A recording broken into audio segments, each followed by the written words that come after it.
This with RNC Chairman Michael Whatley. Great to have you. President Trump talked about President Biden's Autopen use. Watch here. Look, the Autopen, I think, is maybe one of the biggest scandals that we've had in 50 to 100 years. This is a tremendous scandal. You know what the Autopen is supposed to do? Sign thousands of letters from young people that write. That's what an Autopen's supposed to be. To write to a young 7-year-old boy that writes to the president, and he wants to be president someday, and he loves America. That's what the Autopen's supposed to be. It's interesting looking at all the headlines across many different media. You have some saying this is no big deal, it's in the past, other presidents have used it, all the way to the other extreme, like this is definitely bigger than Watergate and should be investigated fully. I'm sure you stand on more of the investigation, but where in your Washington expertise do you see it going?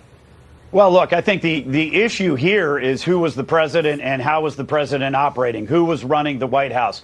And the Autopen is a very important part of that. But, you know, the investigations that we're seeing, and I've got to give a lot of credit to the House, Oversight Committee and their chairman for the great work that they're doing, where they need to go in and have these questions and have the conversations and find out who was actually making policy, because at the end of the day, who signed may or may not be as important as who made the decision. And the president was not making decisions that were running this country. That is a huge problem. That is a cover-up of epic proportion. And over the weekend, well, it was published Sunday night. I assume it happened over the weekend. Joe Biden talked to a reporter for the New York Times for 10 minutes, I think, on the phone. And he said, I made every decision. We're talking about a whole lot of people, and it was thousands who were given the commutations. Sir, you have certainly heard Democrats talk about how they need to realign their message. And I think with Mark Cuban the other day, he said you can't just say the sun's out and Trump sucks. And then he said something else and Trump sucks, and went on and on like that. That got the attention of The View. And Whoopi Goldberg had this response for people like Mark Cuban and Barack Obama, who have been critical of Democrats. Watch here.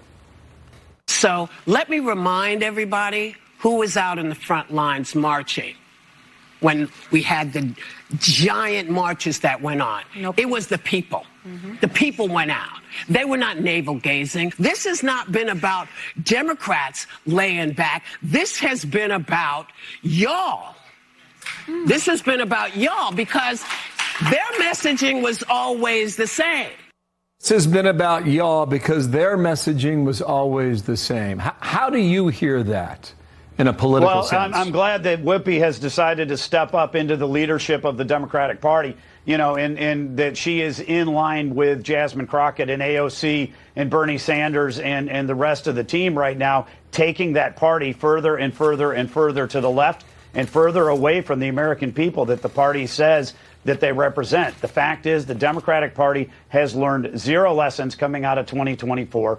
They are running on the same failed agenda that they ran on in 2024. They are an open borders, weak America, inflationary spending party. And right now we're seeing, even when voices like President Obama and Mark Cuban are trying to say, hey, we need to rein it in, they're getting shouted down from the party's leadership.